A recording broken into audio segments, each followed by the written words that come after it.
Buenos días, mi nombre es Aniceto Gregorio Romano. Yo pertenecía a la Escuela de Aviación Militar Córdoba y estuve en la Escuela de Aviación y bueno, cuando fue el tema de la guerra me llevaron, estuve en Puerto Argentino, tuve 3 días en Puerto Argentino, desembarcamos, tuve 3 días y de ahí nos pasaron en los helicópteros, en los Chinook, nos llevaron a Darwin y en Darwin fue el destino final y ahí me tocó, enfrentarme con esta guerra a donde venían los ingleses. Yo tenía 18 años, lo cumplí los 18 años allá en Darwin y como yo era muy joven, yo estaba haciendo servicio militar obligatorio, para entrar en combate tenía que jurar la bandera, así que ahí juré la bandera en Darwin. Y bueno, y ahí me tocó estar ahí. Bueno, después tuve que empezar a hacer guardia. Empezamos con las trincheras, haciendo pose de zorro, y a donde realmente sin todavía ver el enemigo, porque eso era los primeros días que estábamos ahí. Y bueno, estuve ahí y después empezaron ya con la llegada de los barcos que venían. En eso, en la noche tiraban muchas bengalas, los aviones ingleses. Era para poder detectar el campo a donde estábamos nosotros ubicados. Y en esa noche que tiraban las bengalas, nosotros al otro día teníamos que cambiar de pozo y zorro. ¿Por qué razón? Por la sencilla razón que ellos ya nos identificaban a nosotros, tomaban, ahí nos veían dónde estábamos, y para que al otro día se generaban los ataques de ellos, ataques aéreos, eran los primeros que teníamos. Entonces ahí es donde tuvimos que cambiar el pozo zorro, y era tan difícil poder hacerlo porque había que cambiar, cavar con palita muy chiquita, hacía puño los pozos zorro, y que no era tan fácil, que era duro. Era muy duro ahí para cavar, para hacerse un pozo zorro, para poder resguardarse del enemigo. Y eso es lo que nos sucedió los primeros días. Y después así, bueno, ya empezaron a ser más continuos la llegada de los barcos, los aviones ingleses ya entraban más, ya eran permanentes, ya nosotros ya diariamente ya teníamos que permanecer en pozo y zorro.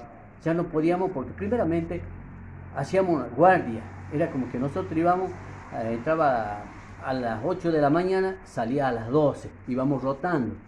Después ya no iba siendo difícil, porque continuamente ellos estaban entrando los ingleses, atacando, entonces ya era permanentemente cambiando de posición, pero estando en el pozo y zorro. Ya no podíamos volver, digamos, a la base que teníamos nosotros, donde estábamos en el galpón. Así que ya no era más difícil. Y así fue hasta que yo manejaba la ametralladora, la MAP. También tenía un compañero que era Luis Sevilla, que es de Rosario de la Frontera.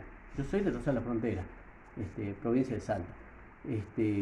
Pero este soldado siempre ha hecho guardia junto conmigo. También era apuntador de una MAP. Y él, el 1 de mayo, amanecimos haciendo guardia en el pozo y zorro.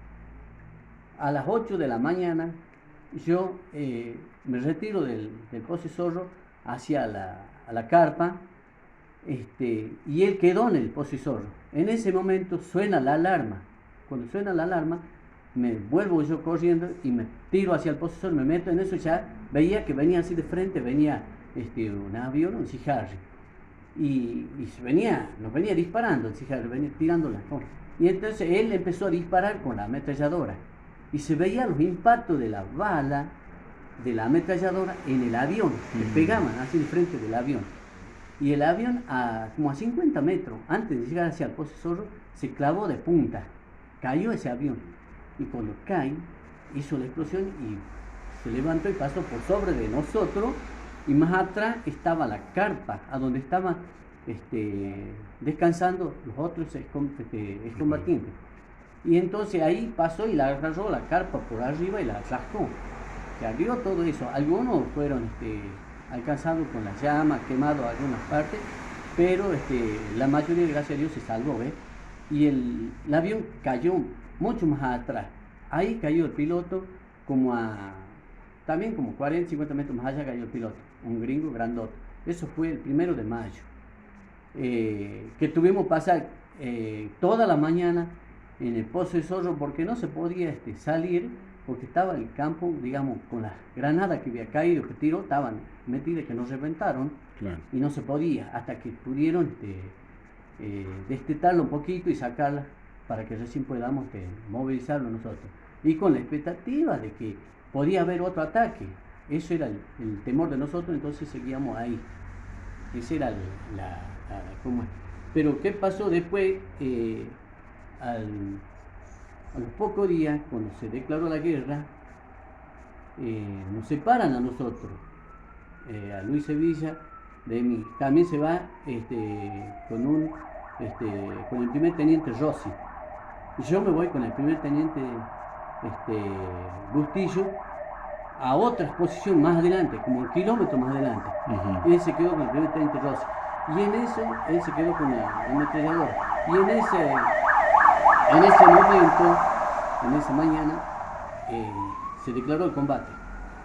Y ahí comenzamos a combatir con los ingleses. Pero en la primera enfrentada que tuvimos, ellos eran mucha gente que nos avanzaba hacia nosotros, gente vestida así, se venían sin cubrirse en nada, avanzaban hacia nosotros, disparándonos obviamente con sus armas que tenían. Y para nosotros eran blancos perfectos. Que esa gente, la mayoría, murió de ellos. La mayoría murió. Eso fue lo que eran los ingleses. Según para nosotros teníamos información después que eran toda gente carcelera, prisionera que habían tenido y la llevaron a combatir con la condición que si ellos ganaban iban a ser libres. Pero lamentablemente esta gente murió. Porque después cuando nos tocaron enfrentar ya con los verdaderos ingleses, que fue ya a la tarde, ya ahí ellos ya no nos avanzaban hacia sobre nosotros.